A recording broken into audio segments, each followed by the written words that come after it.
Hello and welcome to the M2 podcast. I'm your host, Mad Mike. This is the show where we cover gaming industry related news, technology and innovation, upcoming games, and esports and personalities. This week's episode, episode 15, we sat down with two of my close buddies. Oops, a little bit of a mic touch. Two of my close buddies, and we basically talked about new and upcoming games. It's kind of a lengthy one, but we bounce around on new games where the gaming industry is kind of leaning towards as a consumer and what we're most excited for. So without further ado, hello, I'm your host, Mad Mike, and this is the M2 podcast. I decided to bring two of my friends on along for the ride. We got Mr. Crazymiller, and we also have his mod of the year, fellow content creator, Mr. KyleHeath. How are you boys doing today? He said mod of the year. Yo, you're done. I had to bring it up. This is your year, Mike. It's maybe. So today's episode, I figured we'd go ahead and start talking about pretty much games that we're excited for. What games we plan on getting in the year 2021, which games were delayed from the previous year, and why we might be a little salty about it. Might. So I figured one of the games that I wanted to bring up like right off the bat is a game my sister actually brought up. There's this game. Have you guys ever heard of A Quiet Place, the film, before? I have not. I think I have actually. Yeah, it's Michael Bay though. So yeah. So I have it up on, for anybody watching or listening on YouTube, we have it up on the screen. It's a movie that came out in 2018 by Michael Bay. It also is starring Emily Blunt and John Krasinski, the guy from The Office. Yeah. Yes, sir. I did not watch this, but the premise of this is actually they all need to be incredibly silent, and if you don't, you make a noise, then monsters come and hunt you down and kill you. It's pretty terrifying. So the game In Silence, which came out, it's on early release right now on Steam for $10, is that very thing. Like, have you guys seen any of this before? I have not. No. No, I haven't seen this. I didn't know there was a game kind of around, or like similar to it. Yeah. I'll play the trailer right now. Is there a way to restart? Yes, there is. All right, we'll play the trailer and try to explain. It's only a minute long, and try to explain to people that are listening on audio.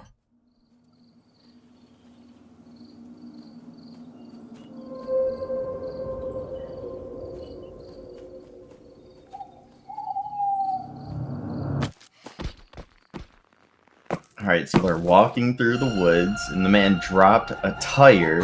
Yes. Oh, that's creepy. Oh, he can hear you. Oh my! That is the creepiest looking thing I've ever seen. But he can't see you. Can't see you. Oh, interesting. Yeah, what they're showing right now is the monster's point of view, and everyth's blurry. So it's a 5v1. 5v1. So if you stand still, then it doesn't know you're there. Oh man, that's the worst. And then it shows him moving and stepping on a stick, and now the monster's just eating him. Oh my goodness. Oh. Escape or hunt?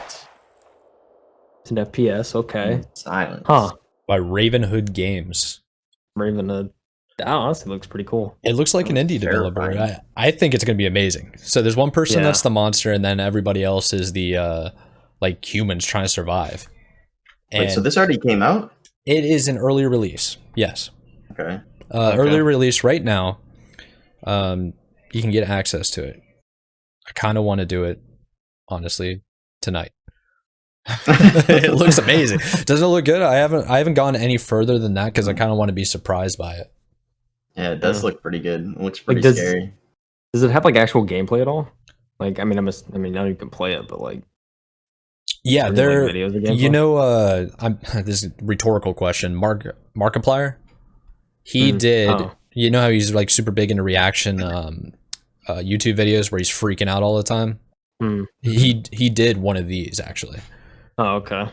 It's somewhere in my Discord. I can pull that up. Yep. Wait, he did one playing this game? Is that what you're saying? Oh yeah. Wait, so can you be the monster? Like you can play as... Yeah, so you can play as the monster, or you can play as the or as the humans. So you can be like an entire group playing to fight and hunt the monster, or you can just try to do survival tactics. Interesting. Yes, sir. So there's a couple of different, like the monster looks pretty terrifying. It's missing a jaw. That thing looks creepy. So if you're the monster, you can't see. Like it's just a blurry screen, and you just have to use your headphones or something to try and. I believe so. I wonder if it does any type of echolocation to make it a little bit easier. Yeah, he's actually the monster right now. Oh no, he's not. No, he's not. But that's terrifying. You can't see anything as the human when you're walking around. It reminds me of Battlefront 2. Have you guys played that yet? Nope. Played it like a long time ago, but highly suggest you get back into it. There's in Battlefront 2 that you can play as Ewoks, and it's called the Ewok Hunt. So they start off with like, I think there's something like 20 people in a game. Maybe it might be less, like 16 people in a game, and then you'll have 14 people be stormtroopers, and then 2 people be Ewoks. And what will happen is they'll start sprint. Like the objective is to go hunt and kill the Ewoks, but the Ewoks are super hard to see. And there's a timer on the flashlight for the stormtroopers, so when they only have like a limited amount of battery life or energy, so that after like a certain amount of time, it'll go dark on them, and then the Ewoks can basically take them all out pretty easily. Yeah, and then it's kind of like zombies, like for Halo or Call of Duty. When you get killed by an Ewok, you turn into one.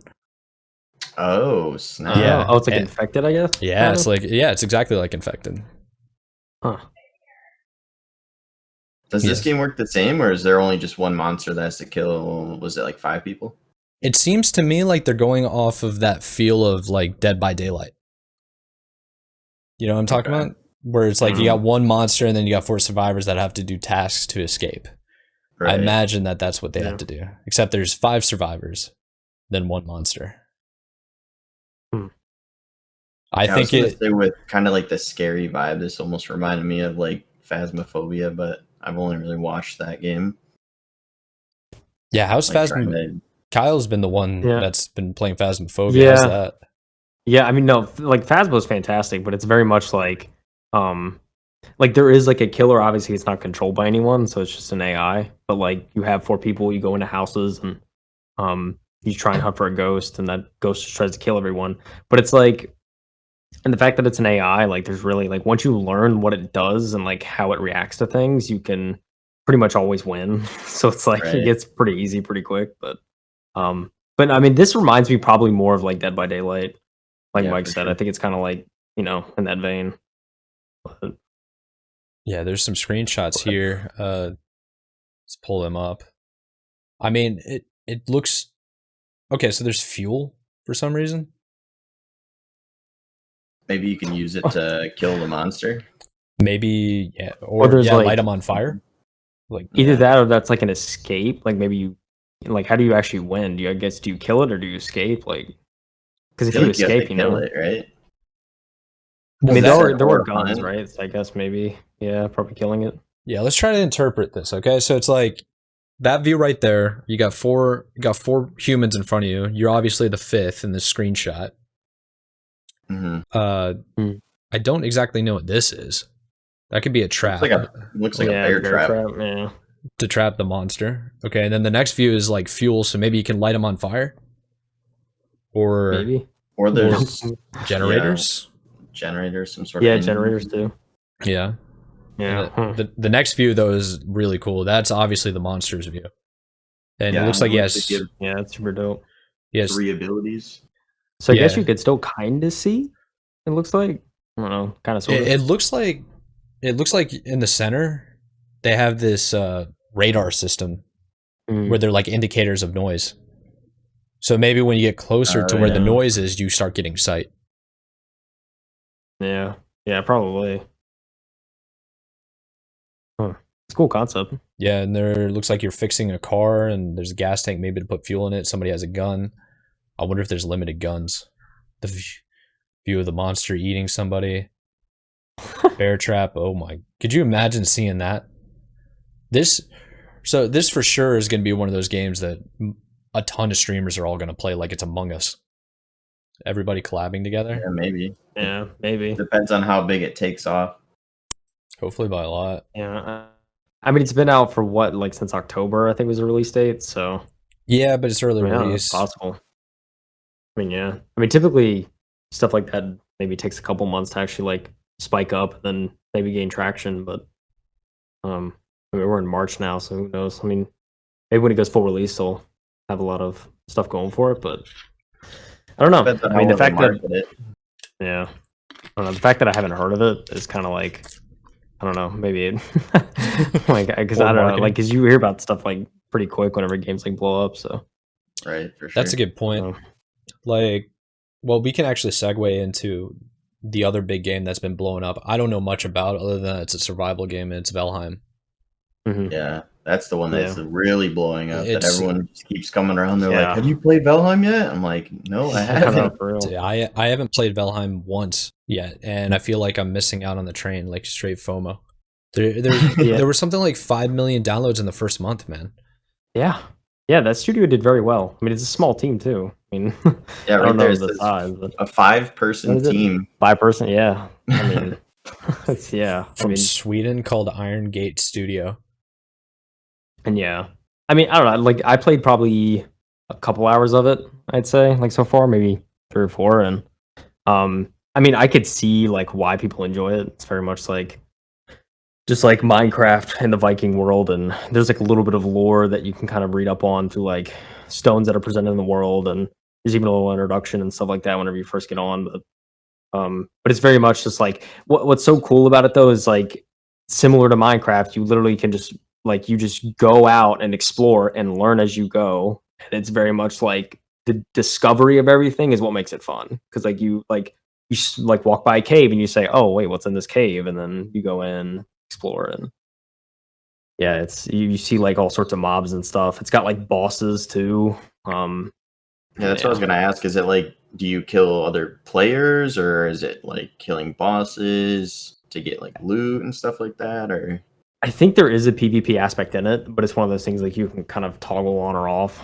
So I mean, if you want to do like a PvP thing, you can. But I think majority of it, the way it's kind of like maybe meant to be played, is kind of through like PvE, because there's a lot of mobs throughout the world, and again, there's those bosses. Like honestly, the boss like aspect of it, I haven't even gotten like to touch that yet, and I'm actually really excited to like see what that stuff's like, because that stuff's pretty cool. So like as you play the game, are you like leveling up, or like what's the progression like? There's actually like skills in pretty much everything. Like even jumping has a skill. Like so, the more you jump, like you have a jumping skill and swimming skill and stuff like that. But yeah, there's a lot of progression that you can do, which is. I feel like I would be the #1 jumper NA because I just spam my space bar. Well, that's what I was doing. I was like in a couple of hours, I was like level 16 in jump because I just sit here like all I do. That's how I am in pretty much every game I play now. A mouse and keyboard. Yeah. Exactly. If it doesn't have jump, I'm not playing it. So you said there are boss battles? Is that what you said? Yeah, there's like I don't know how many. I want to say it's like 9 or 10 or something like that. Different bosses that you can face. And like I think they mentioned like an in-game like thing they're working on too, maybe for like more in-game stuff that you can do once you like beat everything. But I mean, I know they do have, I believe they have a roadmap, and like the devs actually have a lot of plans going forward about content they want to do for it. So, and I mean, with those sales, I mean, they can, hire up a team and make it happen now. Sky's the limit, really. I mean, the only downside I would say to this game is that the graphics on it are like very old, like kind of like old school style. So it's like, and that could just be in, since it is, I think it is an early access, so that could just be an early access thing. But I mean, the sky and everything, I mean, the world still looks beautiful, but it's very much like the textures are low res, and I think that's because the world is so big and having to load everything. But that must be one of the bosses right there. Yeah, that looks like a troll. So like the trolls in the game literally are like 10 times your size. And like the first time I saw one, I freaked out because you just like I was wandering in the woods, and all of a sudden there's like big trolls in front of me out of nowhere. So yeah, it's awesome. It was very scary, but I don't know. It looks like fun. I'm ready to get back into it soon. I've never really been big into these like adventure, like survival games before, but this does look really intriguing. Yeah, I mean, I'm not like super huge on it either, but I mean, I enjoyed Minecraft in the past, so it's yeah, this is right up your alley. I was about to make a comparison. It's just like Minecraft, like survival, just kind of exploration, have fun, and you said you're building a lot too, so. Yeah, people keep talking about building their houses and stuff like that. Yeah. The building system is really cool. There's even terraforming in it, so you can actually like dig into the ground and like create layers and stuff. It's very extensive. And the boats are cool too. I mean, you can actually like make full-on ships and sail the ocean. There's a lot to do. Yeah, if you can actually like level up and stuff in this, I might actually have to try it. Because I love progression-based games. So what I've been wanting for the longest time to come out is a game similar to RuneScape, but an actual game that you can use WASD instead of click to move, and you can actually explore the world, and you have all of those skills, so many skills that you can just grind out like almost endlessly. Is like the MMO of my dreams, and it's just not there. Like World of Warcraft is known for like doing dungeons and bosses and like raiding and stuff like that. And then RuneScape has the leveling system, but it's click to move, and it's like super outdated in my world. But some people still love it. But I just want that one MMO, dude, that I can just get lost in forever. I want that so bad. Yeah, I feel like a lot of games that are coming out, if they're done by AAA titles, it doesn't have that same like passion that the old games used to have. You know what I mean? Oh yeah. Like it all just seems like, okay, what's the best thing for me to do based on statistics to get more money out of this game? You know what I mean? I mean, yeah. Free to play, like free to play battle royale game, not Game Pass, but battle passes, all multiplayer driven, all cosmetics have to cost money. And the content of how games and mechanics are played are always last. They figure that's on the back burner, so it's like they'll launch a game that's not even finished. Disgusting, right? I mean, you just have to think, right? So like as gaming's grown, like what comes with growth, money, and so what do like these stakeholders who have no idea what video games are and no idea like how this system works, like just coming in and throwing money at these companies, but then they're telling them to do certain things that is just like not good at all and not what you should be doing. But I mean, hey, they're just looking at dollar signs. And I mean, I think now like we're seeing more with like delays and stuff like that. I think we're starting to see power come back to these companies a little bit more and like say like, hey, we need more time like to actually push this and make it good because what you guys are doing isn't. And like, I think that's part of that now. But yeah, and this is what happens. You know who I think had a perfect like launch and growth throughout their game? This is personal opinion, but I think that they did it right. Apex Legends. I know that like some people may not be huge on that, but like it was like a battle royale that literally just poof overnight. They were just like, "Hey, this is this new battle royale, and it's gonna be amazing." You guys remember the day that we like found out about Apex? It was just like, what? They've got a fully completed game ready to go, and it's just like, go download it, go play. And I was just like, I can't download it fast enough. And you get in the game, and it was like so just new and felt amazing, and it was like a really good battle royale. But now you look at Apex, and they are literally like fine-tuning the game with every single update, trying to make it like extremely balanced. They're putting new characters in, or legends, and they just keep doing all these balance changes and everything. And I hope that for the future of other games that they kind of like follow the same path that Apex is with, like constantly updating, constantly making like small changes, listening to the community and all that stuff, dude. I feel like they did it so well, and they continue to do it well. Yeah, I agree with you 100%. I do remember when that first launch happened, and I remember being like the first one in my Xbox like friend group that knew about it, and I was like, go download it. And they're just like, I don't want to download it. I don't know what it is. I'm just like, it's free. Download it. Right. And then it's like, oh, this is our new favorite game. So yeah, it was such a good launch. yeah. You know what, tying on to that, the other really, really good launch that was kind of under the radar was Fortnite. Say what you will about and how big of a mammoth it is now. But like the truth of the matter is when it launched, nobody knew what it was. They're just like, here's a battle royale. I mean, where you can build stuff. I feel like the reason behind that too is I only knew of Fortnite because one of my buddies used to play it with his wife, and it was just like a PvE game for the most part. Like before it was a battle royale, it was a PvE game.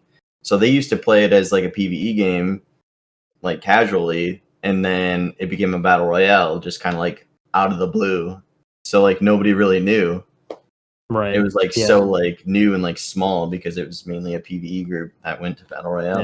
Yeah. I mean, most people don't know that either. I mean, Fortnite.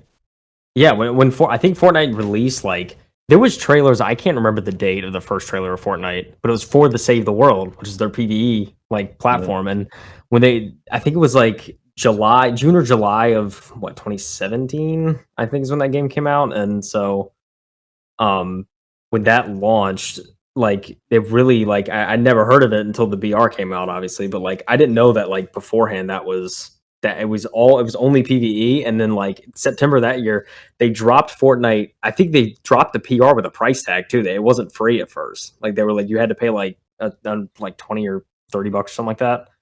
But then after some time after that, they decided to make it free, and that's just they made it free and it just took off. Yeah, I think that's about when I got in on it. It's like when they were still doing the PvE that you had to pay for, and then they're doing some type of like beta access into their free stuff. And then they tried to charge for it, and I was like, I'm out. And they're like, it's free. It's like, all right, I'm coming back.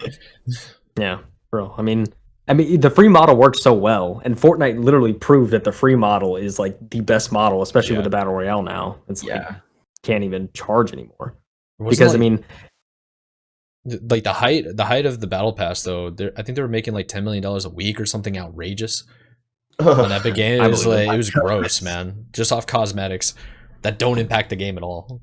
Right. Yeah. It's disgusting. But it worked. Like, I mean, but like you have to give it to them. Like that's the way to do microtransactions. If you do them, make sure they're just like cosmetic and they don't affect gameplay or anything. Like, because that's if you make good cosmetics and like, you know, as much as I hate to admit it, Fortnite had good cosmetics and I bought some of those skins. But like, they were so good. The art team drove that game like to make so much money, and it's like you know, as much as people like to dog on Fortnite, it really is a good game. Like at the end of the day, maybe not as good as it once was, but and that kind of like brings me back to what I was saying about Apex with free to play plus cosmetics. The amount of cosmetics that they're putting out in Apex as well is just like insane. And then what they're doing is they're doing like challenges in game to earn or to unlock more skins, and then they're doing like exclusive deals where if you collect all of the skins in like that challenge, you can then get an heirloom, which is exclusive for a certain character that is like super cool cosmetically. And like I said, it's free to play game that's just driven by cosmetics. And the art team is just doing an amazing job. So crazy. Yeah. And that's why I'm hoping, or what I'm hoping for with Halo Infinite. It's a very similar model. Just, I don't care how many microtransactions you're going to have in that game, bro. Give it to me and give me all the microtransactions. I will literally spend all of my money. All of it. All right, well, I got questions for you. First off, would you want Halo Infinite to have a battle royale? And secondly, are battle royales getting overplayed? Like, are they just overplayed? Like, there's so many different games coming out that are doing battle royale now. Is that genre kind of done? Are we tired of it? Is our arena style shooters done? Are they dead? Good point. How long have those been around, man? The battle royale genre is still so new, and it's like it's a refreshing thing. So think about it this way: if you're in arena for a long time grinding some Halo, and you're just like, dude, I just want to chill, I want to drop in hot with the boys, so then you just go play battle royale, man. It's perfect. It would be so good in Halo, I think. I mean, like, look, I think when it comes down to it, Call of Duty proved that BRs aren't dead, and BRs probably aren't going to die anytime soon. I mean, just think about Warzone. Like, they tried Blackout. That they put it behind a paywall. Shouldn't have done that. That was their first mistake. But like, I think Blackout just didn't work. But then when they did Warzone, they did the free to play model, which is the best one for BR. I mean, and that game's like the new Fortnite now. Like, it's insane. It really like, is. I mean, they proved though that the BR model still, I think, is going to be here to stay for a while. Because I was guilty of that 2 years ago. 2 or 3 years ago. I mean, I thought the same thing. I was like, this BR thing's just a fad. It's going to go away in a couple years. I don't know what the next thing will be, but it's not going to be around. And 2021, here we are. Warzone's still like number one on like streaming platforms and stuff. It's true. It's here to stay. And all the big content creators are still grinding that game pretty hard. And even even Kyle and I have kind of been, well, I know Kyle more so than me. He's been like up with the TikTok content, and like Warzone content on TikTok is literally insane. It pops. It pops off, dude. It's going crazy, man. I don't understand it, but people love watching Warzone on TikTok. I think it might have to do with it's got to be the age group, right? Because TikTok is mostly a younger crowd. Yeah, like young people always adopt the early like apps and technology first. Yeah. Like, a good example is that like I can use Discord as an example. I went on YouTube trying to find like Discord tutorials and stuff, and every video I clicked on YouTube was like a little kid explaining it. And the video was like from 2 years ago, and I'm like, what? It's true, man. They're always looking for the new thing. So man. When a new social media platform comes up, it's all the youngins. Kids drive the clout, man. Yeah, but again, like Warzone, just like that content in general is going crazy, and like Kyle said, it's proof that battle royales are here, and they're not going anywhere. And you even see like all the big time like Warzone streamers and stuff, the content creators, they're just praying that Halo Infinite has one because they want a Halo BR. Like, I feel like anyone that cares about Halo and the franchise wants a battle royale. Even if it's a hard sell. Even if Halo said when they drop the game, hopefully in November this year, we'll see.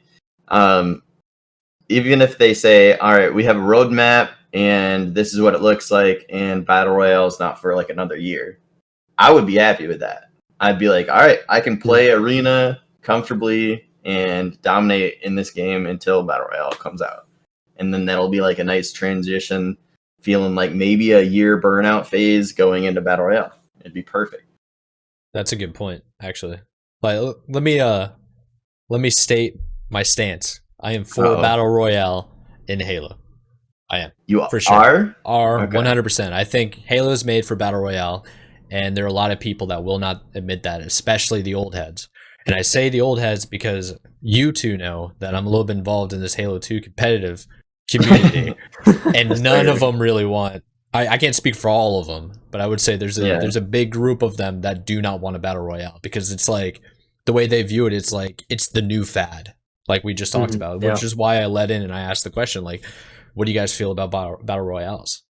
And that's one of the things that I'm looking at is like the people that are basically our age or older are like sort of saying they're tired of battle royale, whereas the younger groups just like, or the younger ages are like, no, battle royales that's what we play now.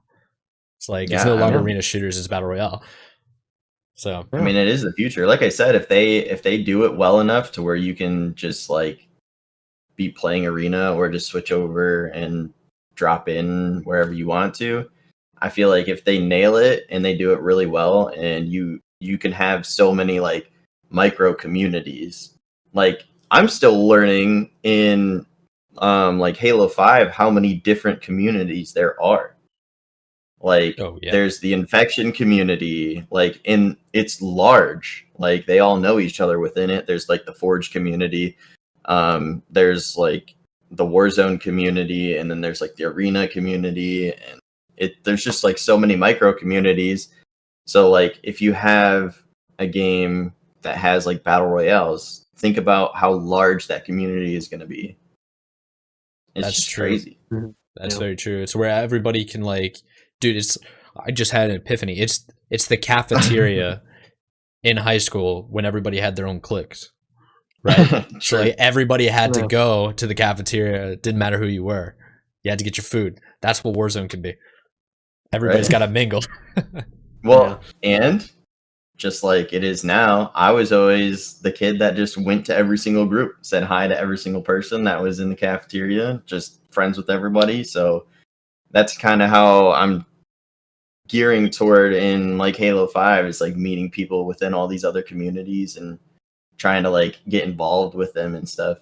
It's really cool. So I hope for that with Infinite, because you even said it, like the old heads or like the people that are like super into Halo 2 still and play that competitively, they could just play Arena. Yeah. Why would they be concerned if there's a battle royale in the game? Yeah. It doesn't really affect them much. All it does is just bring more people for them to own in Arena when they try to go into the arena and get bopped. That's a good point. Yeah, people not used to it. Right. I mean, look, if they want to bring a new audience to Halo, the most effective way, I think, to do it, especially in today's gaming climate, is to do a BR. Because you're going to get new people, you're going to get the kids, and you're going to introduce them to the Halo like setting, and they're going to see how cool everything is, and then you'll be like, oh, wait, this game has like an arena like aspect. Let me go try this out. And then, you could get some pros in Halo, and who knows, and spin up an infinite competitive scene, and the rest is history. I mean, I do hope they do a BR at some point. I mean, I hope with the recent kind of excitement and the potential of a BR, especially from content creators, that like 343 really looks at it and says like, hey, we should probably think about doing something. Like, because if they haven't already, because I mean, there's just so much potential there. So like my biggest thing, the reason why I do think that there's going to be a BR is because what have we been talking about? The free to play model. They already announced Halo Infinite's going to be free to play, which is a big move. That was right. That was a huge move on their part. Right. So we know that it's going to be free to play. So we know that they're going to have some sort of microtransaction model and everything. Mm-hmm. So that makes me think like Battle Pass. I mean, look at MCC in its current state. Right. They keep updating that game with like Battle Pass type stuff that you don't have to pay for. It's all challenge based and stuff. So I feel like they're taking MCC and turning it into what like Halo Infinite is going to be like, to kind of like test out all of those things and make sure that those are working well and that people enjoy them. So that way, when they implement them in Halo Infinite, everyone's going to love it. Yeah. Yeah. Exactly. That's the theory. That's a pretty good one. I hope you're right. I really do. I hope I am too, because I mean, in my head, that's what makes the most sense right now. Yeah, I mean, it's 343, right? I mean, I really hope they like do well with it, but it's been kind of a crazy past 12 months for them. So, I mean, I can only hope they're going in the right direction. But that's true. I mean, do you guys want to talk about all the different studio heads that they've been switching out of, and then? I mean, oh my goodness! It just, oh man, it just doesn't. You're visibly distraught. It just doesn't look like it just doesn't look good, man. Like, and like from watching like especially like Nick stream more like recently, like ever since he started the Halo grind, like I've gotten so invested in it now. It's like. Yeah, the more and more like I'm like watching like other streamers too. It's like the more I want Infinite to do well, and just seeing what's going on with the team, it just like it really worries me. Like I just hope they end up pulling through. I mean, and I hope they don't delay it again, because that's there's no way. I think it's going to be. I don't think I could just imagine the marketing team coming out. It's just like, we can't explain this. You have to release it whether or not it's finished. Like, you're gonna have to throw some updates out after the release. Even if it's not finished, like, if it's not finished, don't put it out because you're just gonna piss people off. Like, it's not gonna look good, especially with how much they've delayed it. It's like that's why I'm glad they delayed it. Complete product.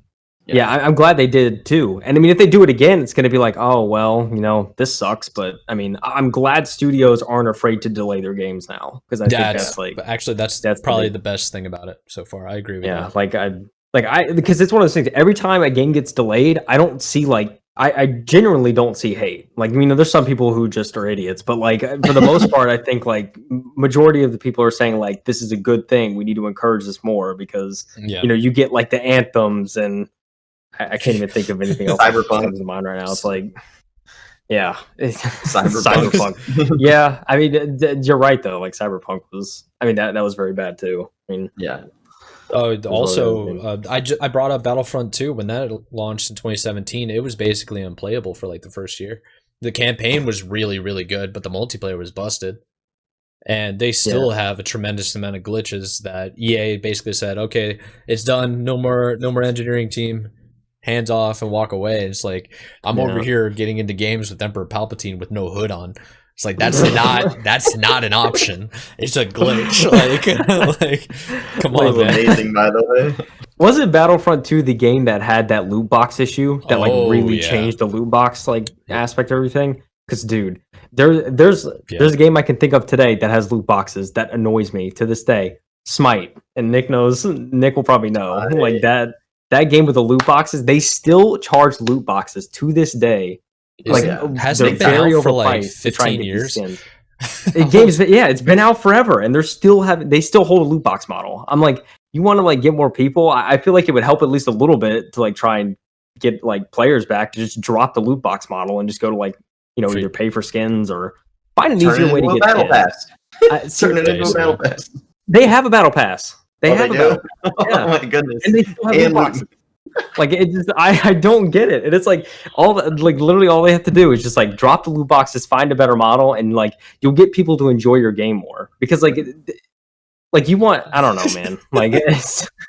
I'm very passionate about that. It's like Smite's a game I still play. Like I still play with like friends to this day, and like it's a fun game. And I really like.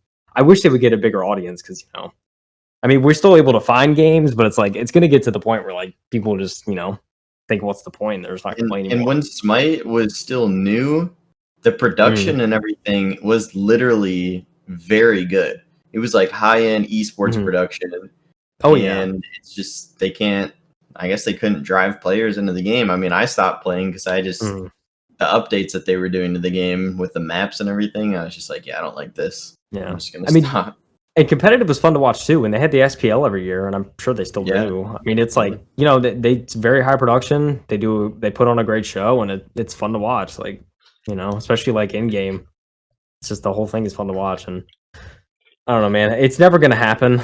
But like, it's like I don't know, the game's it's so long in the life cycle at this point. Like, just ease up on the loot boxes. There's no point in like having some like chests that.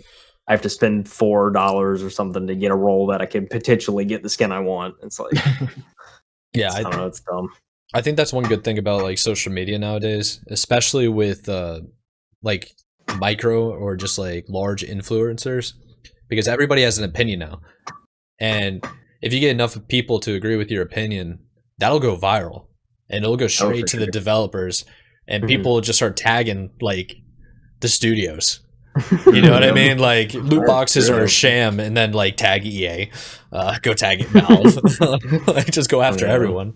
Yeah, if they get enough input, they'll most likely change it, and I feel like that's almost like a bad thing and a good thing at the same time, because now you're gonna have people that may not like something, and it might just be a bad take, and then they like bully the developers into changing it. That happens a lot, I think. Yeah, and that happens too. I mean, there's a good and bad to it. You know. So that's the only thing that I'm scared of, and it's just like, you could maybe like ruin games by doing like weird stuff to your game just by listening to certain people. So I don't know. That's what I'm scared for with certain games is like I feel like developers are just gonna get bullied into doing weird stuff to their games that they might not want to do just by listening to people. Yeah, I mean, they really have. I mean, I think devs still, they still have to like, wear the hat and say like, let's evaluate this and see how the response is. And if it's something that like it's very wrong and they shouldn't do, like, then enough people will get behind it that they'll say like, okay, yeah, it's clear that a majority don't like this. We should probably change it. Like, so yeah, I don't know. I mean, it's a gift and a curse, I guess, social media for these devs. Yeah, they basically need to figure out like what is legitimate and what is just outrage to be be upset, basically. I think you brought up Battlefront 2 with their loot boxes, and the first time it came out, I don't know if you guys knew the numbers, but it was something like you had to have over 1,000 hours of gameplay and just grinding in order to unlock one hero. And oh my. Then you can do the math on 20 heroes. And you're just like, the heck, the original game, I could play everybody. So what's going on here? Yeah, that outrage was probably the most brutal I've ever seen. And I think ever since that happened, where it's just like the players are now fighting back and they're coming after them. I think it's a delicate balance, though. It's like be constructive, but like don't destroy somebody's entire life's work, especially if they're passionate about it, Yeah, I mean, I don't think it's worth trying to you should never take it personally, of course, but it's like, if you go after these people, you could say like, hey, I don't think this is right, but and maybe it should be changed. You don't have to like go after their animals or something. Like, geez. We're all cat lovers here. Right? People can see the video saw me like playing with my cat and stuff. He was wanting out, so I had to let him out. Love my cats. Oh yeah, you're a hardcore cat lover. Let's do hard takes on Halo Infinite. What do you I guess this is more for Nick. What do you think's going to happen in the campaign now that you've been a full grinder of all the legendary campaigns?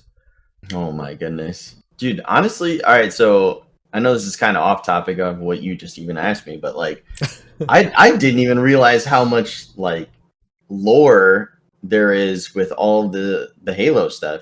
Like, I'm just an arena kid, dude. I just grind hard in an arena, and I've never really paid attention to it. And then I started, playing through the campaigns on Legendary, like you said, and everyone's talking about all this lore stuff in my chat. And I'm like, how do you guys even know all this stuff? Like, I have no idea what you're even talking about. And then people are like, yeah, there's like however many books and stuff. Like, I'm reading the books. I'm like, the books? What are you talking about? And I literally just found out today that there was Forward Unto Dawn was like a full-on movie that's like an hour and 40 minutes on YouTube, and it's free. Yeah. And I was like, what? Oh yeah, how do I know this stuff? How don't I know this stuff? You haven't heard of that, Kyle? No, I was saying I have heard of that. I remember seeing trailers for that back in 2012. I remember seeing stuff about that. I never watched it. Before 2015. 2015, I think 2014 Halo 4 dropped, I think. It's 2012. No, I remember it was 2012 because it was election day in 2012. That's why I remember. Okay. Well, I know for a fact it was before Halo 4, and it was like the marketing campaign for it. But yeah, it's a great series, and you haven't seen it at all, Nick? No, I watched like the first 2 minutes of it on my phone because somebody sent it to me, and I was just like, oh, this is already intense, and I know that I'm gonna love this, so I need to because I was on my phone watching it, and I was like, I need to have my headset on. I need to be fully immersed into this. Oh yeah, I know that it's gonna be good. So I think it was originally on they premiered it, might have been on Netflix. Or I think it was on one of the streaming platforms. It wasn't on YouTube first. Really? Yeah. Yeah, because I know that it's the full video and everything is free on YouTube, but obviously tons of ads in there. But I mean, I'm excited to watch that, and honestly, with my move coming up and everything, I'm hoping that I have more time to actually sit down and read, so I can actually go back and read through the books and everything. Hopefully before Infinite comes out, and try and catch up on all this lore stuff, because it's almost overwhelming with how much lore there actually is to the game that I didn't even know existed. Well, full disclosure, they're poorly written. Oh, great. But Nice. they're interesting and they're good. So Okay. if that makes sense, it's like it adds value, which is always Right. good. There's a lot of stuff that like in the game, pretty much all the games, they have terminals and they have like different like breadcrumbs of like lore throughout the campaigns.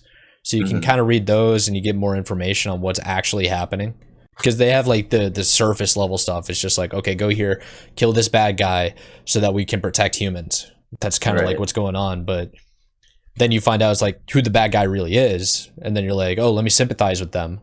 It's like, oh, wait, that's the true villain. It's like, what is happening? You don't know, like there's so many twists and turns, but it's in the lore, Right. which is kind of a Okay. shame. It should be like in your face to add that Right. extra little value. And that's what's funny too, is because like you said that it's the terminals, and I mean I kind of just like speed run through the campaigns one time and then I'm done with it.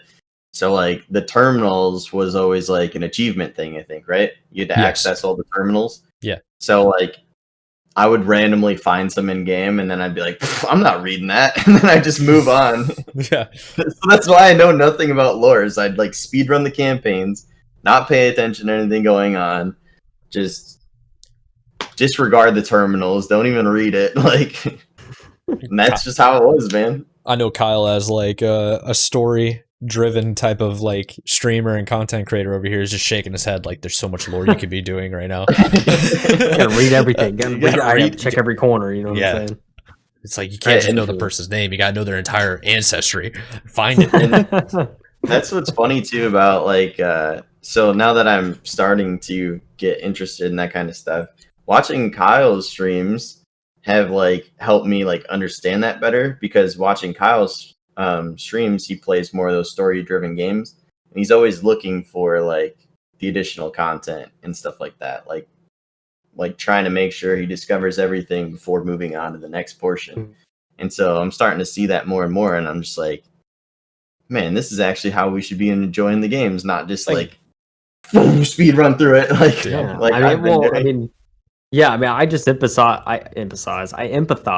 with the devs there, I think, in the sense of like in the writers too. Like they made this world. I really want to get the most most content I can out of this game, because like I'm not one to like play a game and like replay like later on. I like don't really do that. I mean, I don't know. Who knows in the future? I may go back to some games that I thought were good, but like for the most part, like it's like I want to give one good solid run, and then at the end of it, I want to be able to say like, okay, I think I touched everything. I think I checked every corner, and I it was a complete playthrough, and I don't know. And it's just one of those things like it was written. It was written with that in mind. They'll check everything and get invested. So I try my best to get invested. Sometimes the story may not be well written, so it gets kind of boring. But thankfully, most of the games I end up picking end up being good. So I try to find the beauty in the art and everything when it comes to video games, especially. So Yeah, that leads me to ask the question, like, have you guys ever finished a game to 100%? Found every bit of the objectives you need to find? And which game was your favorite? And I think, funny enough, like one of the first games I think I did that with was like, it may have been like Modern Warfare 2, like one of the CODs. Like I went through, played the entire campaign, played the Spec Ops, like did everything, because I just loved the multiplayer so much that it actually ended up making me go and play the other stuff. And like, I don't know, I enjoy that game. I have good memories of that game, mostly for the multiplayer, but that was one that comes to mind. Yeah, I'm pretty sure you wouldn't upset anybody if you said like Modern Warfare 2 is the best COD ever. That game was so good. It was. It was my favorite for sure. And I got into it late. I think I played that game like a year or two after it came out or something like that. So I ended up getting in late, but God, it was such a good game, man.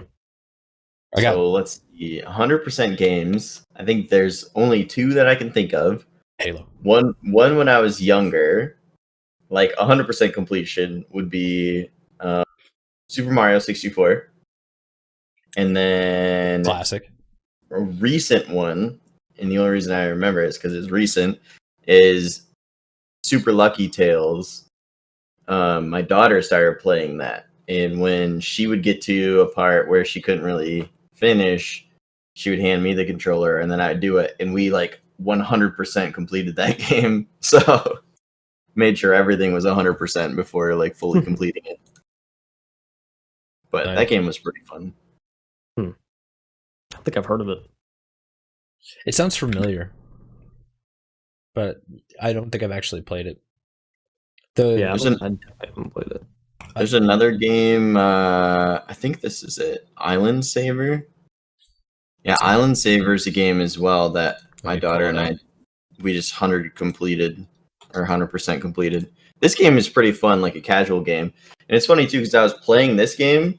Yeah, it's that top one, Island Saver on Steam. It's right here? Oh, I'll go to Steam.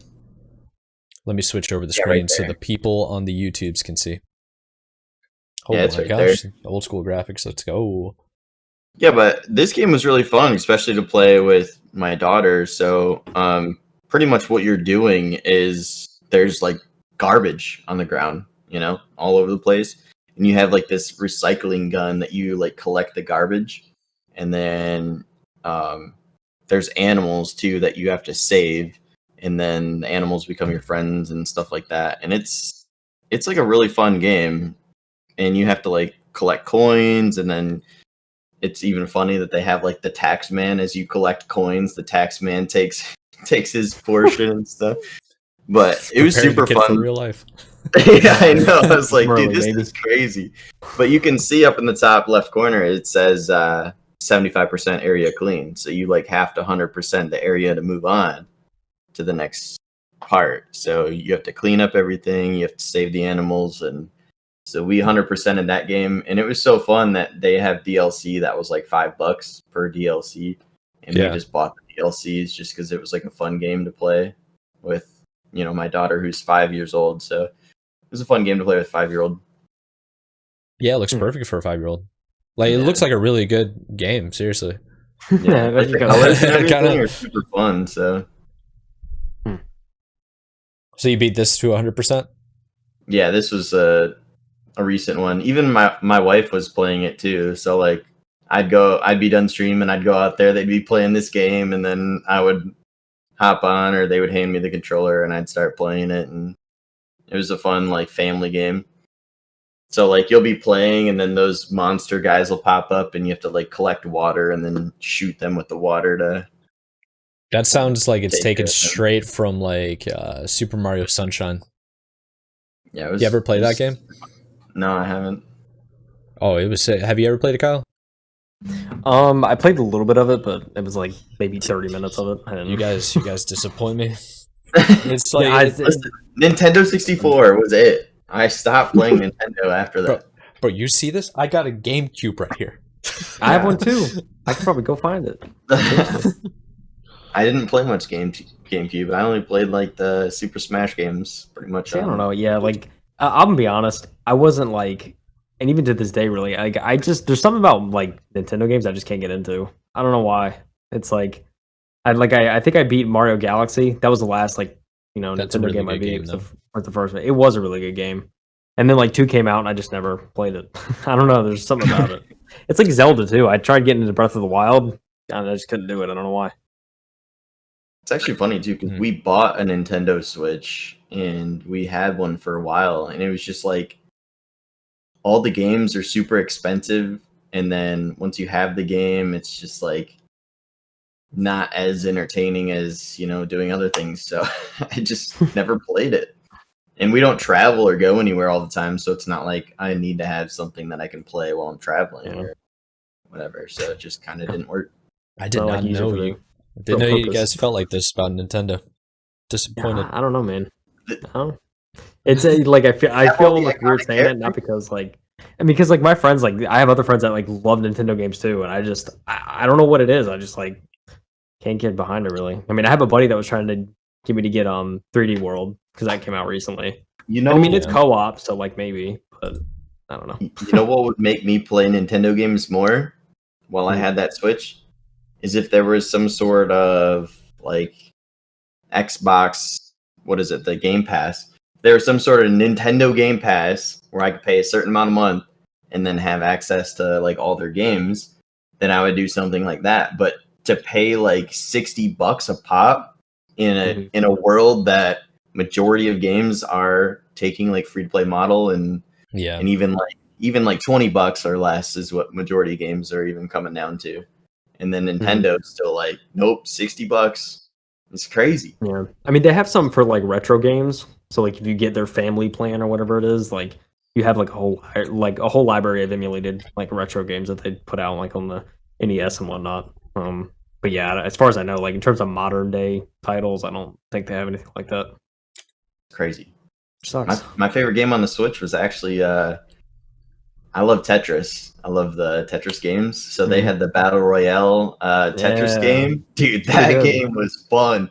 It took me so long to get a win. I think that was like one of the hardest Battle Royale games that I've ever played, like in modern times. Yeah. See, even Tetris did a BR and it wasn't that bad. No, I'm like literally anybody can do a BR. Exactly. Next thing you know, you're gonna have chess BR. Yeah, anyone can do a BR, but not everyone can do a BR. Because there's been some.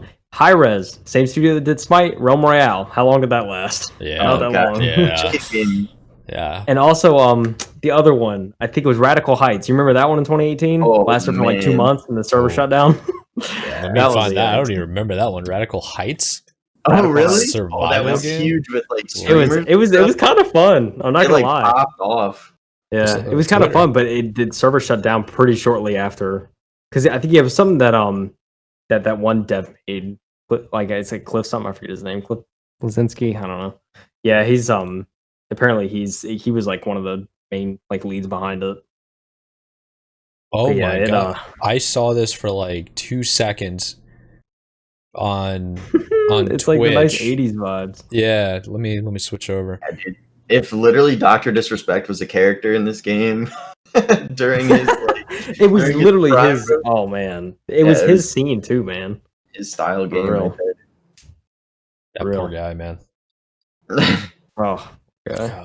All these stupid things, ads. Yeah, this is it right here.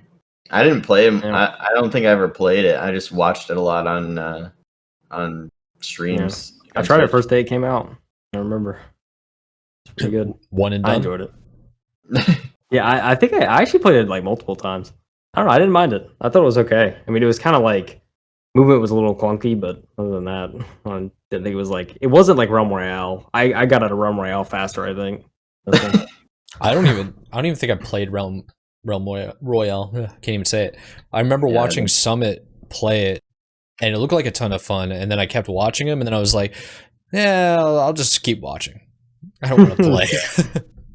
Honestly, I mean that's pretty much how I am with games just in general nowadays. Is I'll just go watch it on Twitch, engage because I know what kind of games that I like and I'm going to enjoy. So if I watch it on Twitch for a while, I can know right away, like, all right, I'm not really gonna like this game.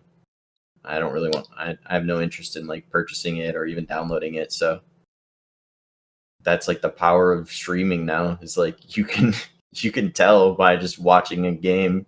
Yeah, like because normally games when they like try to sell you a game, right? They give you like that 1 minute little like view of the game that kind of makes you enticed to play it or download it or whatever. You're like, ooh, I want to know more. But now it's like, all right, well, I can just go watch this guy play it for like an hour and know if I like it.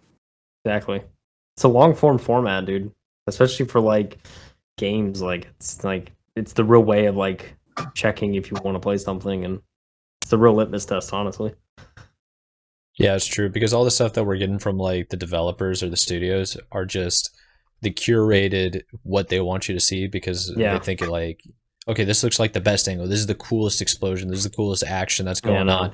And then you go to Twitch and then you watch a couple of people play, or even just like watching on YouTube or whatever, and you're like, okay, there is 30 minutes of doing nothing. It's like, I don't think this is for me. Yeah. So, I mean, remember when E3 trailers were really bad about that? Like on like the older E3s, like they were so bad about that. They dress up these beautiful trailers with all these different like aspects that just when you sit down and actually get the game in your hands, it's just the polar opposite.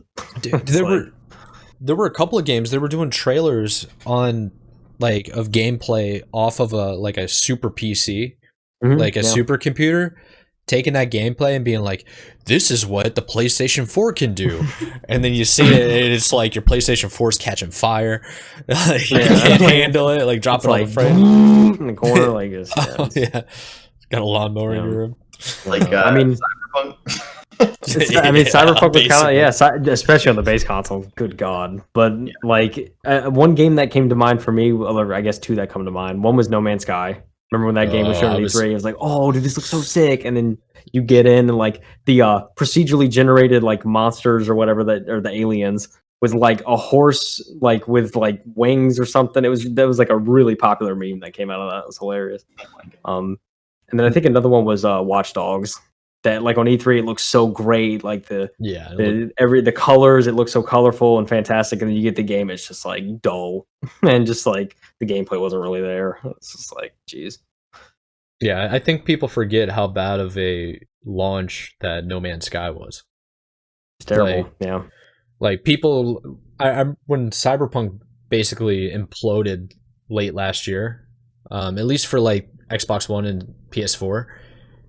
It'll never be able to touch No Man's Sky. They were saying like, oh, that's the worst launch of all time. It's like, No Man's Sky was straight false advertising.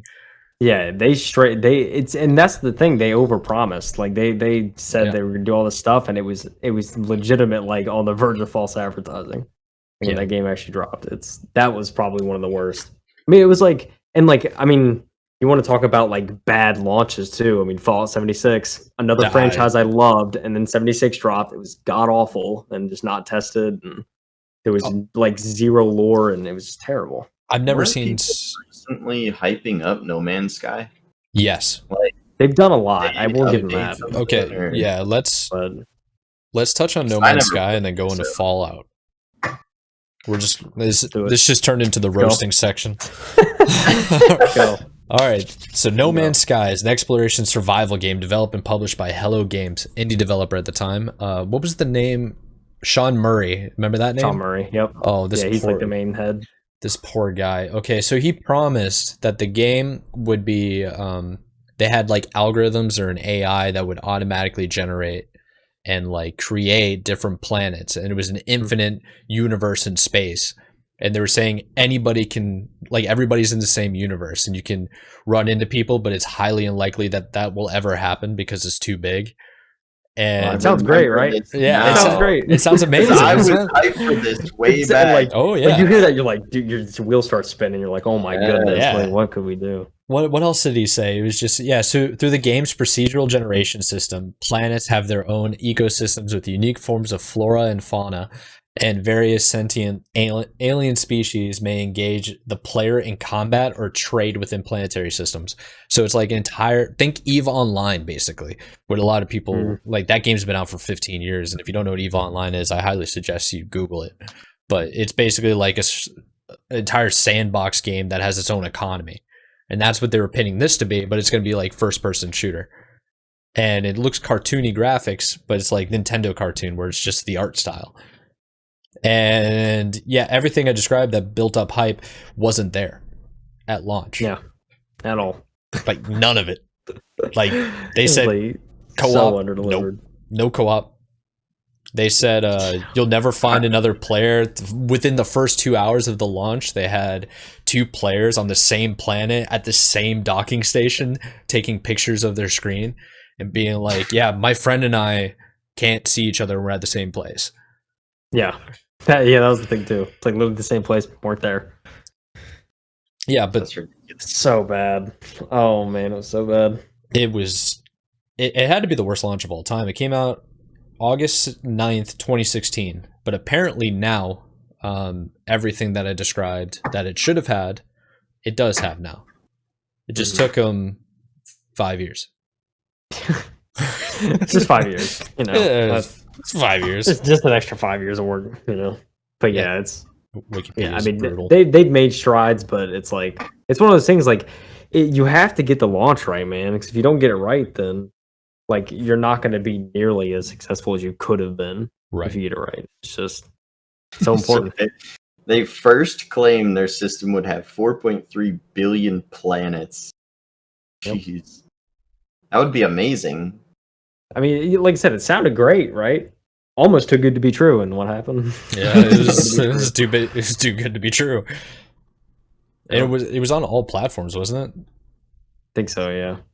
All PC. Dude, all these reviews have been updated for sure. This reception right here, like 71 out of 100. When that thing first launched, I think it was less than 20. It was bad. It was like M. Night Shyamalan's The Last Airbender bad. It was so awful, man. Yeah. But apparently they're doing well now. I mean, it's an indie developer, right? Like, you don't want to bash them too hard, but you also don't want to encourage them to lie. Yeah. Like, what are we doing here? Yeah, they got what was coming to them, you know. But I mean, I guess I commend them for like sticking with it and like actually seeing it through, I guess. Because like Anthem definitely didn't do that. That was like the most recent example. But yeah. Yeah, 43%. That's 43%. Surprised it's not lower. So what do you think happened with this game? Because I mean, I guess I don't know a ton about it other than Kyle telling me that it was an awful game. I'll let Kyle take the reins because it's his favorite franchise. One of them. We're talking about Fallout 76 now. Oh, geez, where do I start? So when they first presented it at E3 that year, the year the game came out, they're presenting it as like, and there was one thing like every Fallout like player wanted since like, you know, Fallout 3 really became a thing. The like one thing a lot of people wanted was like, where is multiplayer? Because the world is fantastic. Like, you know, interactions with the NPCs, especially, and all that. Like, it was a true RPG. Like, it was just like through and through. Like, people would spend hundreds of hours in this game and never get bored. And so, like, everyone was like, okay, where's the multiplayer? And then E3 2018, they came out. Bethesda did their showcase, and they announced that, lo and behold, this year we've been working on a multiplayer Fallout. And so everyone's like, oh yeah, multiplayer Fallout, let's go. And they announced it's going to be in a whole new setting too. It's like in West Virginia or something like that, which is, you know, something that hadn't been explored yet. Okay, cool, new area. Like, it's looking so good. And they were talking about like, they said there would be like PvP aspects against like, you know, like other players, and you can like form teams and stuff. And it sounded like it was going to be like really cool. And like the story, I can't remember if at launch they mentioned much about the story. I can't, but like I think at the time they announced there was going to be no NPCs, like, or no like NPCs you could talk with, which was kind of like a red flag. But everyone was like, I mean, it's still, you know, Fallout multiplayer. You know, we're getting most of it, so it's like whatever. And so most of like the lore and everything was just read through like holotapes and terminals. So it's just reading. If you really want to like get invested in the lore of the area, you have to just read everything. But then when it launched, first of all, servers, they I don't know where their servers were. They were like non-existent. Like, you would get on, you would play for a little bit, and then you would just randomly disconnect. There was like memes going around everywhere talking about like how the servers were just so piss poor, and like they couldn't hold people. Like it was really small too for each world too. I think I can't remember it being that much. I think it was like maybe, I don't know, like 15 players to a big like world or something. Like, and you know, that was each server or something like that. It was. And then on top of that, the PvP, it was so like watered down and so bad. Like, everybody was bullet sponges, so you couldn't just like run up and kill someone. It would take like literal like hundreds of bullets to kill somebody, which ammo is already hard enough to find. It's like you go to try and fight people, and it's like you can't, like, there's no PvP aspect. I can't kill people and get their stuff. Like, because I think if you killed someone, you don't get anything from it. I mean, you just like kill them and that was it. Like, there was just. Like, there was so much about it that was so bad. I mean, server stability was probably the biggest one, I think. I mean, because like you just couldn't play the game. Like, it was and like the content was so dry. I mean, now they've released DLCs where they actually added NPCs in, so it's a little bit better. You know, there's actually like stuff to do now. You know, and there's like storylines to follow, so you can actually get connected with characters. So that's cool. But I like tried to get back into it whenever they added that DLC, and I just like I couldn't do it. I was just like, it did still like I don't know, I couldn't get invested, and so I think I played for like 3 hours and then put it back down, never picked it back up. It's like they messed up the launch so bad, man. I couldn't go back to it. I remember one of the big complaints, like, especially with the server, was one, there were tons of bugs. Yeah, so it would glitch a lot, and it would bug out so bad that it would cause lag, and then the servers would crash. So because of that, so like you would go through hours of work, get into an area where these like 6 real people just happen to be around. The servers would plummet and crash, and you would lose all of your progress and have to start all over when you log back in. Yeah. I mean, that's it too. I mean, the bugs were literally so bad. There was people, especially like reviewers and stuff like that. The reviews were so funny when this game came out because everyone was just talking about the amount of bugs they had, and they were just saying like they literally couldn't go like 30 minutes without counting like 10 bugs they encountered. Oh yeah. Like things were just like textures wouldn't load. Like I think there was instances where things were just purple because like the texture didn't load, so just a blob of purple. Yeah. And like there's NPCs all over the map T-posing, which by the way, in the most recent DLC where they added NPCs, there was a lot of that still happening. Like, and this is 2 years after the game came out. Like there was so much that still wasn't fixed, even with all that. I mean, yeah, it was rampant with bugs. It was clear that they did zero testing. Like it just showed. Like you don't have that level of like instability and the amount of bugs you had if you actually test the game thoroughly. So that definitely. And so it's like it was all handled wrong. And I mean, they even got like outside studios to help them with the multiplayer and like trying to get that aspect right, which I don't know who helped them with that. Like, I think it was like, it may have been like id or one of the other ZeniMax companies, but even with the help of them to try and get multiplayer right, it didn't work. Like, it was terrible. And ever since that Fallout game came out, I mean, it's like Bethesda lost a lot of like fans and they've lost lot of their, I would argue that's one of the reasons why Xbox bought them on the cheap. Big, like, irreparable damage to your entire fan base. Like, I'll be honest with you, if Halo did that, if they launch Halo Infinite and characters are like T-posing, gliding around the map like that, I'm out. Forget it. Yeah, let me know when the game's done. I'll play it in 10 years when I'm less angry. But it's gonna take me a long time to be not angry. I'm telling you, like, I mean, that's something I like. 343 can't mess it up. So if they have to delay it again, that's why when they showcased the game and everyone freaked out over the graphics and stuff and went ballistic, they were like, "All right, we'll delay it. Delay it. We have no problem with delaying." They did the right thing. And I'm glad, like we talked about earlier, I'm glad they delayed it because, like, Halo 5 probably should have been delayed. Halo MCC when it originally came out. Oh my god, I forgot should about have been that. delayed for sure. So it's like they've choked the last 2 launches of their games. You're right. And if they had a third, like, even loyal people like me would be like, "What are you doing? Please." Yeah. I didn't even think about MCC, man. And what I think too is they had Microsoft pushing them. I'm sure Microsoft's like, "You need to drop the game. Like, get it out there." Because was Halo 5 one of the games that came out with the new console? It was supposed... Maybe? Yeah. Halo 5 is... Or no? No, Halo 4 came out with the new console, right? No. I'm not even when did the sure. Xbox... Let's What's the most recent something. Xbox One... It's Xbox One, but... Xbox One release. I feel like all the Halos usually are like pressured to come out. So it was before. Halo 4, that was a year before Halo 4 came out. Or a year after. Halo 4 came out a year before that. Maybe it was just pressured by Microsoft in general. I'm not even sure, but yeah, it was pretty sad with the launch of Halo 5. Even the current state of Halo 5, it still needs a lot of work, but it's got a lot of content in comparison though. But yeah, when it first launched, it was bad. I think these developers in general are starting to realize, like, we'll lose a fan base if we mess it up bad enough. Yeah. So that's why I'm glad they delayed it by another year. And like, I don't know if you've seen the screenshots. Some people have posted screenshots like on Twitter and stuff.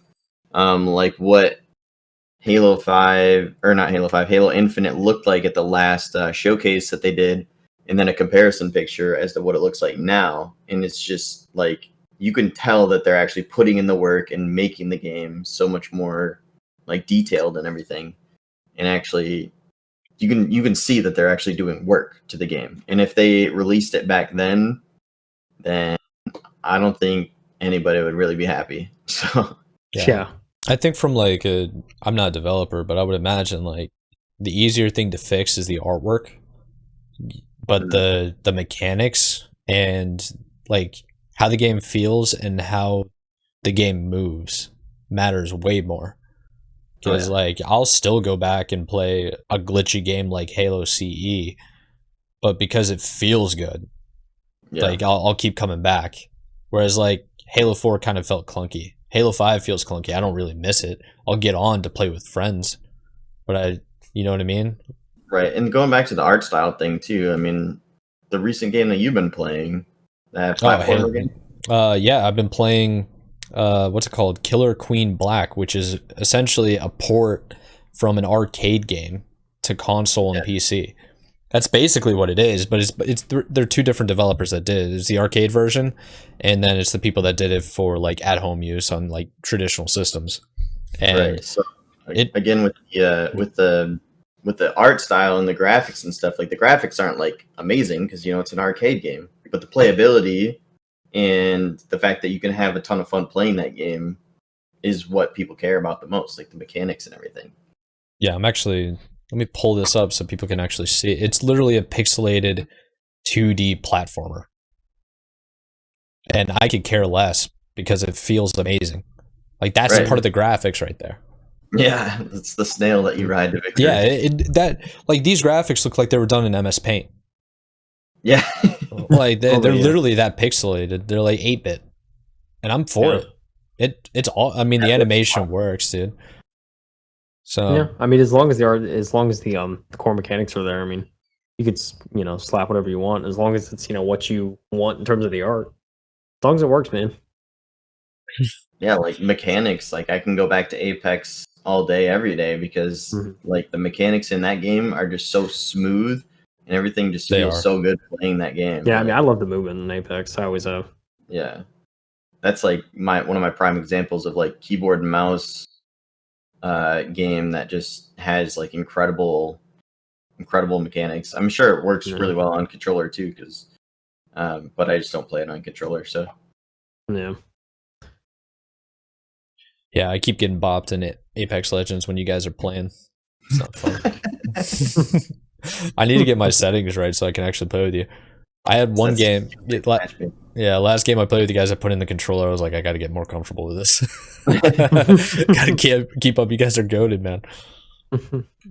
Game is tons of fun, but like I said, mechanics are like the most important thing to me for games.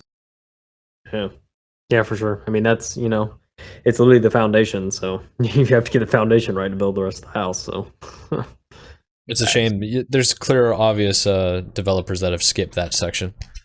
Yeah, and that's that's why they bought. I mean, look, I mean, I think I'm glad more studios are starting to delay their games because it means that the industry's learning that hey, like you said earlier, they can't mess up. So just get the work done, man. If it takes longer, it takes longer. Is what it is. Yeah. Well, I think one game I just pulled up that I'm really, really excited for. And I haven't talked to you guys about it really at all. I think we both, the three of us, have individually watched the award shows like last year, wasn't it? Like late last year. They had Back for Blood, which is essentially a sequel to Left 4 Dead. Have you guys played Left 4 Dead before? Yes. Yep. That was a fun game. Yeah. I am beyond excited about this, man. I have Left 4 Dead literally right there. Like right there, man. Like I'm so excited to play this. So like Left 4 Dead originally came out on Valve, right? And it was like Counter-Strike but on console, and you had 4 survivors and then 4 mutant like infected zombies. And now they're finally making a sequel to it. Oh yeah, it was on the Game Awards 2020. Are you guys excited for it all? Oh yeah. I am. I mean, it's one of those games that when I saw it, I immediately was like hitting up friends like, "Yo, this is a multiplayer game coming up. We gotta play." It's just one of those games, and if it's like, it's gonna be similar to Left 4 Dead, so it's like it's an easy sell at that point. If it's anything like Left 4 Dead, yeah. Left 4 Dead was tons of fun to play, and like I'm interested to see what they can do with like the different forms of like zombies and stuff. If it's gonna be like almost the same thing as Left 4 Dead, or like what kind of like variations of monsters and everything So Yeah. it looks pretty sweet. I got excited for it when I saw it too at the award or on the award thing. And honestly, like certain games, it takes a lot to get me pretty interested in it. Yeah, I was thinking about it like when I saw it, I was like, I hope I'm just excited because I really missed the game, not because like for like nostalgic reasons. I want it to be as good as I remember, and I don't want to be let down. So I think there's going to be a lot of high hopes with that game, for sure. Yeah, I mean, from what I heard from the beta, I mean, it ran fairly well in the beta. So, I mean, I think it running poorly is definitely not going to be an issue because the beta went well, and I'm sure they're just going to improve upon it from there. So, yeah, and who knows, they may have another one. I mean, it's we still have a ways away until June. So, yeah, June 22nd, 2021, it comes out. Yep. Yeah, I remember when like horror games in general just started getting popular, especially zombies. I think it was during like the Walking Dead, like super hype. The first like 7 seasons where everybody and their mother was watching Walking Dead, and I remember that was like on the heels of Resident Evil. And this is a game that you wanted me to bring up, wasn't it, Kyle? Mm-hmm. Resident Evil Village. I haven't even heard about this game. Really? That's surprising. So, well, I know what Resident Evil is, but I don't know what Resident Evil. Yeah. Well, I mean, I understand that, but like, yeah, I mean, it was in. I think they showcased it in like in one of Sony's like what are they calling their thing? State of plays. I think Sony showed it off at one of their state of plays, and it has multiplayer, right? Is this the first Resident Evil with? Okay, no, it's single player. I haven't played many of the Resident Evil. Yeah, I mean, there's been 2 Resident Evils that have been like co-op. Yeah, 2. So there's been Resident Evil 5 and 6. Those are the 2 that were like co-op.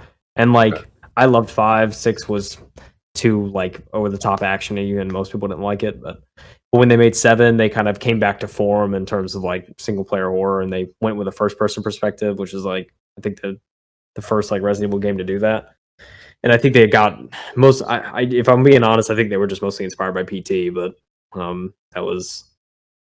But I mean, they still did a very good job with 7. So, and I've watched 7 like multiple times now, just like since it came out, and even more recently. So, it's got me hyped for this game, and it's going to be another first person horror. It's definitely going to be a game I'll be picking up, and it's only 2 months away now, which is crazy to think about, but. Yeah, it is. I'm actually. I was just reading that they announced it at the PS5 reveal event, and they're like, "Oh yeah, by the way, this is coming out on everything." Yeah, isn't that great? Whenever it's like not even exclusive, but yeah, because I think they're doing some PlayStation exclusive stuff. Obviously, I mean that's probably why they did it, but yeah, no, it is going to be out on everything. So I'll be picking it up with a good old PC, But yeah, I mean, if it's anything like 7, it's going to be good. I have no doubt it's not going to be good. So, well, for those that are like the uninitiated, is it pretty much Resident Evil? Is there's like demons in there?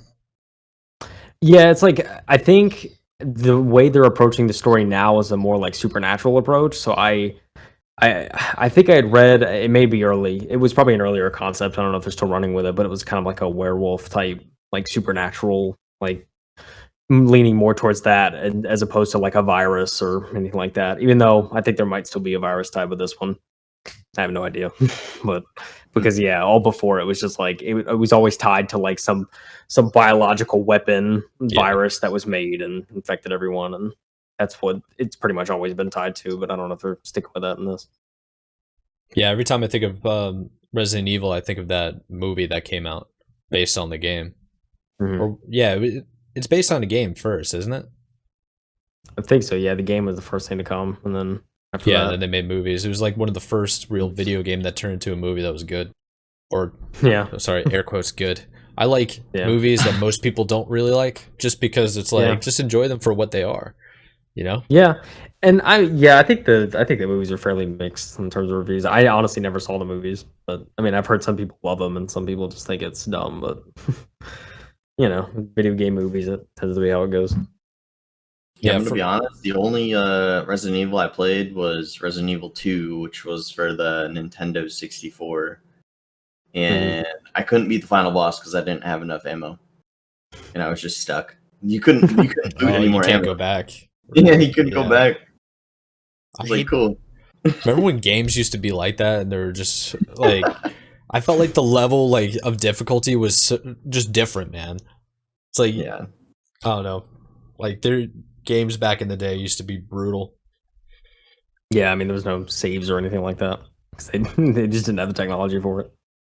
But like there's games I go back and play on like GameCube now. Like I played some GameCube games like more recently that I struggled with as a kid, and then I just beat it like without issue now. It's like I don't know how I like found that difficult when I was younger. But all right, wait 1 second. Let's talk good thumbnails. Look at that thumbnail. Oh, okay, hold on. The second one. Oh, which one? This right here. That's the thumbnail, baby. Yeah, That's the thumbnail, baby. Markiplier right there. Markiplier, baby. He knows his audience. It's like the PogChamp with the Resident Evil character. PogChamp. Markiplier is such a good YouTuber, man. He really is. He just stays crushing it. Yeah. He's gotten to the point where he could just put out whatever. Like I think he did videos on like he did a whole video on like green beans or something like that, where he was like dogging Green Giant or something, and it got millions of views. I'm just like, all right, like, you can just do anything now. I thought it was something like he was upset they didn't sponsor him. Yeah, because he was trying to get a Green Giant sponsor or something, or he was trying to get like, it was another company, but he tried going to Green Giant after that because that other company wouldn't give him anything. That's awesome. That's hilarious. Hey, are we gonna talk a little YouTube now, or? Yeah, let's do it because we're transition. Yeah, let's do the transition. I know that Kyle was kind of excited to talk about something. Oh man, bro! All right, I just have to tell you about this man, Crazymiller, for a second. All right. Oh my gosh, Mike, you're gonna love this. You're gonna love this. Okay. In fact, I want you to like go and search it. All right, you're gonna love this. Okay, I want you to pull up Crazymiller's YouTube channel. Now, there's some context before I even found out about this. Nick was talking about it. Before he found this, I was talking to him, and he was telling me like some ideas he had for some content he wants to make, especially leading up to Infinite, maybe doing some more like kind of like videos and content for new players, trying to introduce them to certain aspects of Halo. But if you go to videos, okay, videos, so videos, and then sort of by most popular. Oh no, I think. And then if you look at the third video, do you remember when he made that? Yeah. Look how much it's popped off since. Look at that. What? Crazy. Oh man, it feels good to be right sometimes. I remember Mike like drilling like you should do something like this. Look at that. And you resisted, man. Okay. He's like how-to videos are the way to go. I told you, bro. I know you did. All right. Let's explain this for the people that are listening and they're not watching the YouTubers. Oh, so gosh. First and foremost, roll back 6 months ago, summer of last year, 2020. Yeah. I'm over here talking to Crazymiller on Twitch and in private messages saying you need to do YouTube content of how-to tutorials, breakdowns of maps, and his response was like, yeah, that's already been done though. Like it's just like it's not new, it's not creative. It's a 5-year-old game. Yeah, it's a 5-year-old game. Everybody knows, and I'm just like, yeah, but people are getting into it for the first time ever. Halo 5 is like some people's first game ever. It's been out for 5 years. Halo Infinite's on the cusp. You could be that guy doing the how-to videos, the map callouts, the map breakdowns. This man's made a best Halo button settings and controls explain. What, couple of months of resisting? Yeah, many months of resisting. And now I finally made it in September after he was beating me up about it. And it pops off, and it's your third most popular video. And look at the 5th most popular. Yeah, look at the 5th too. What is that? What is that? What is it? Is that a how-to spring jump? Is that like another how-to video in Halo? Oh my goodness. Look how well it did. It's crazy. It blew my mind, man. It really did. We were literally just like casually chatting before we did this podcast, Kyle and I. And I was looking at like YouTube analytics and stuff, and I was like, wait, what's going on with this video? It's like I don't regularly check this. Yeah. And literally the graph is just like it's kind of like slowly and then it's just like continuously going up. And you know what I looked at too? For I think it was this video, or maybe it was the other one. I think it was actually the other one, the how to spring jump video. A 100% YouTube search rate on like 800 and some views. That means you're the first video to pop up when they search for it. Yeah, like they're giving him fantastic SEO on that. Like when you look that up, it's there. Like all right. because I'm bringing up 100%. I'm bringing up incognito mode. Let's give it a shot. Because like I first saw the analytics and it does it by like quarter or whatever when you first bring it up. It's like for a certain like period of time, and I saw like one of the videos had like 500 views, and I was like, wait a minute, I was like, is that total? And then we looked, dude, you're the second one, and they're gonna click on yours because the other videos are 3 years old. Oh, like, oh, this is recent. Yeah. Oh yeah, that's my thought when I search for how-to videos. I do that all the time. I don't know what I'm doing. Oh my goodness! I was like, yeah, I've taken notes. I've got future videos. Look at this. I mean, just like, oh, so good, man. Oh yeah, I love to hear them right. Oh, Yeah, it's so good, man. It's like I saw those numbers and I was like, we have to talk to Mike about it. How has he not seen this shit, man? Crazy. But yeah, I don't check my YouTube stuff enough to know that this video is literally going to the moon like GameStop. Diamond hands. Yeah, it's actually probably good that you don't look at your analytics though on the reel. Yeah, like you need do it like once a month maybe, you know. That's what I'm telling him. I was like, you know, you don't have to do it like every week. But, yeah, definitely don't do it every week. You know, just check it every now and again. Yeah. So yeah, new YouTube videos planned. They're gonna go up that week that I'm moving. Like I said, I was already planning on doing content that I was gonna have scheduled for that entire week that I'm gonna be off streaming, so that way people can still have content to watch. And now that I know this info, oh baby, I might not even stream the week before, just grinding content. Hey, take 2 weeks. Mr. Crazymiller, you want to go ahead and give your plug of where they can find all your new YouTube content? All the new YouTube content is youtube.com/CrazyMillerGame.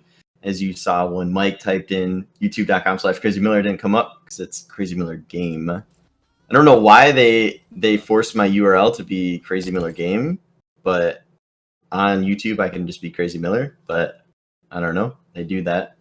But on the see, that works. Yeah, it did work. I don't know, it's weird. But yeah, also on twitch.tv/CrazyMiller.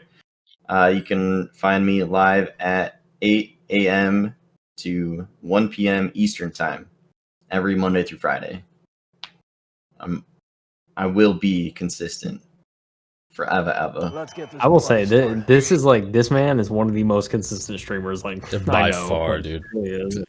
Yeah, he's a grinder, man. Literally sure. 7:55 start stream as soon as like almost on the time.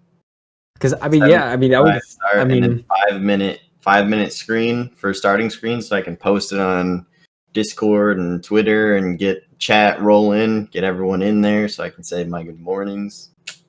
Hey, like, and I was there. I saw it in person. I mean, the grind is real, man. He does everything to a T, and that's true. You did go visit him for like a week. Yeah, I did. I saw the whole process, man. Pretty cool. You take notes? Yeah, you know, a little bit. Yeah, like literally, I'll pull up, you know, how you can click in the bottom right corner to bring up your time and your calendar and stuff. If you click on that, yeah, you can see the seconds, and I literally will watch the seconds count down to 7:55, and then I'll press go live. Oh man, you're that serious? Yeah, oh yeah, I don't mess around, dude. Oh jeez. Yeah, now I feel bad. I went live like 7:30 today. I'm supposed to start 7. Oh god.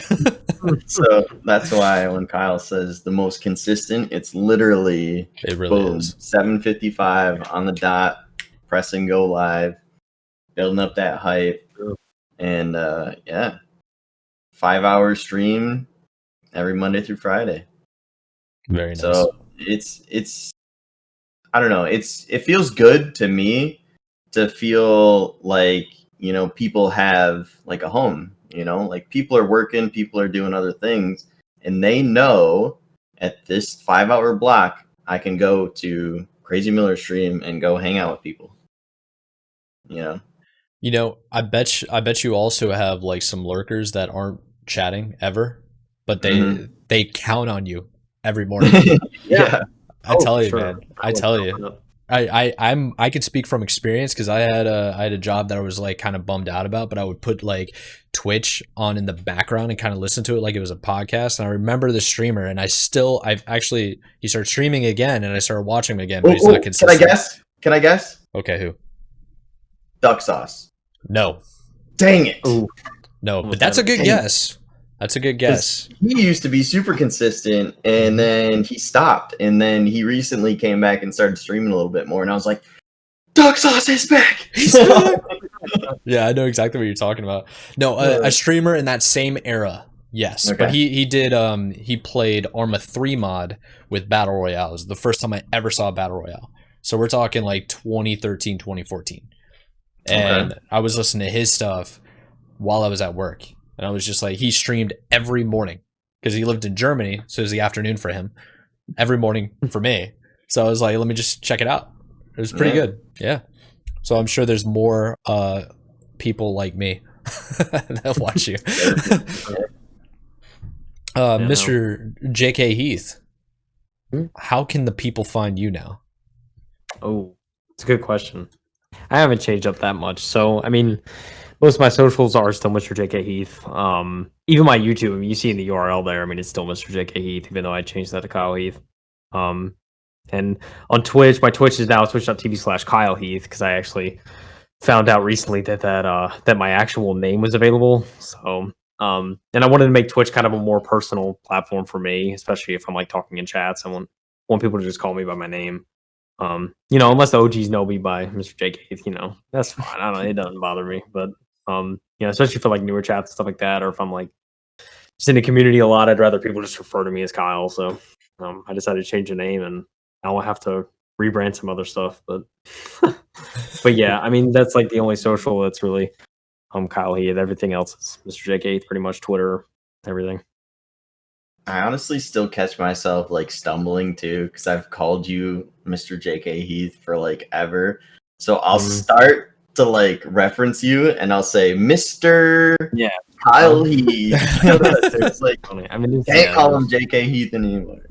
Hey man, that's what makes you happy. Go for it. I mean, it doesn't bother me seriously, but like I personally too have heard so many people butcher your name when it was Mr. KyleHeath that I was one of them. I like the KyleHeath.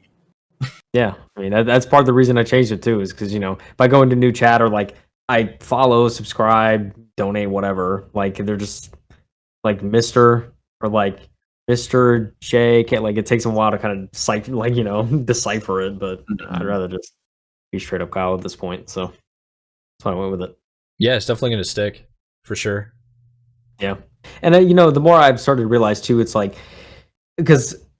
No matter what you name yourself, as long as the content's there, it really doesn't matter. Like, if you make solid content, people will come, That's really, like, what it comes down to. It's like if you build it, they will come. They'll come, man. I don't know what you call them. What would you say your type of content is? Because we did an entire, like, interview with Nick over here. He doesn't need to showboat and start talking about all his stuff. Halo. Pretty much all Halo. I know you're more story-driven content. So what's your what's your direction where you're trying to take it? I mean, on Twitch, of course, like I love doing the story-driven stuff. So like single-player games are the bread and butter for me.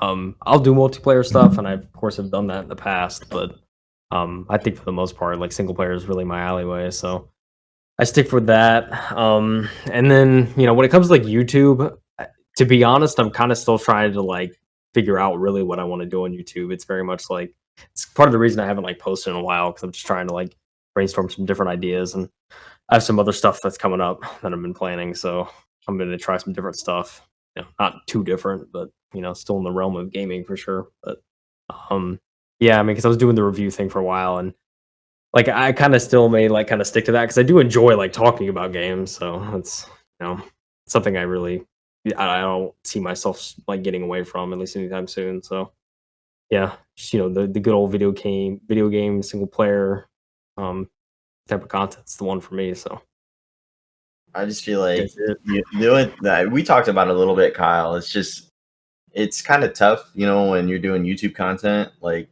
long YouTube content, where Kyle is literally spending like weeks editing and putting together these long videos, like The Last of Us Part 2. The left corner there. That's a really good like video as well. Yeah, and you put a lot of work into it. It's amazing. That's an hour-long video that he edited together, and it's fully scripted, fully edited, and everything. That was an hour, and like that script was like 30 pages too. I literally probably filmed it for like 4 or 5 hours. I'm not even like it was a huge dedicated like crazy effort.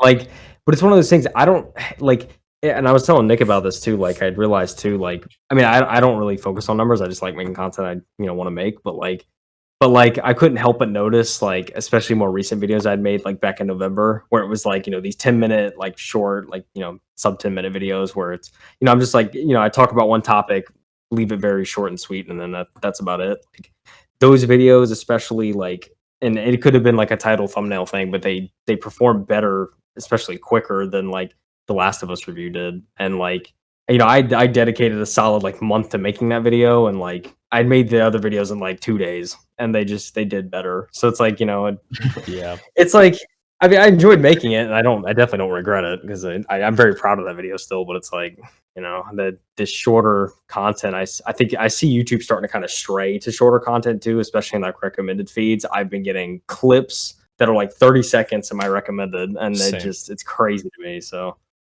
yeah, I definitely am like, trying to take a shorter route. Because I mean, also the dedicated time for shorter videos, I mean, you don't have to dedicate as much time to editing or anything too. So it's easier to kind of crank them out. But yeah, man, I'm still super proud of it. That was a good video.